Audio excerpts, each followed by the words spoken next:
ఫిబ్రవరి 24, 1948, December 5, 2016 ఈ తేదీల మధ్య ఒక శకం ముగిసిపోయింది.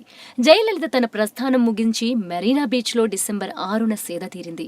కానీ ఇప్పుడు చాలా మంది చర్చ ఆమె మరణం నుంచి అంత్యక్రియల వ్యవహారంపైకి మళ్లింది. పురుచ్చి తలైవి మిగతా అన్ని విషయాల మాదిరిగానే ఆమె ది ఎండ్ కూడా ఆసక్తి రేకెత్తిస్తోంది.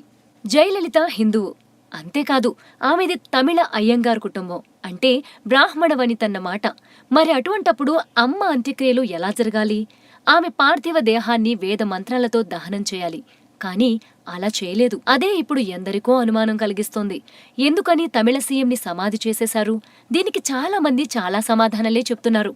జయలలిత హిందువే అయినా ఆమెకు పెళ్లి అవ్వకపోవటం వల్ల దహనం చేయలేదని కొందరి అభిప్రాయం. ఇక మరికొందరి అభిప్రాయం ప్రకారం జయకు వారసుడంటూ ఎవరూ లేకపోవడంతో కూడా సమాధి చేయడానికి శశికళ మొగ్గు చూపిందంటున్నారు. సుధాకరన్ అనే అతన్ని జయలలిత దత్తత తీసుకుని గ్రాండ్ గా మ్యారేజ్ చేసినప్పటికీ తరువాత అతడు జయతో కలిసి ఉండలేదు.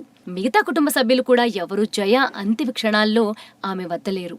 ఈ కారణాల వల్ల కూడా జయలలితను సమాధి చేయాల్సి వచ్చిందట. వ్యక్తిగత కారణాలతోనే కాదు, సామాజికంగా కూడా తమిళంలో చాలా మంది పూడ్చిపెట్టే పద్ధతే పాటిస్తుంటారు. గత తమిళ సీఎంలు ఎవరినీ దహనం చేయలేదట. అందుకే జయను కూడా ఆమె సినిమా రాజకీయ గాడ్ ఫాదర్ ఎంజీఆర్ సమాధి పక్కనే సమాధి చేశారట.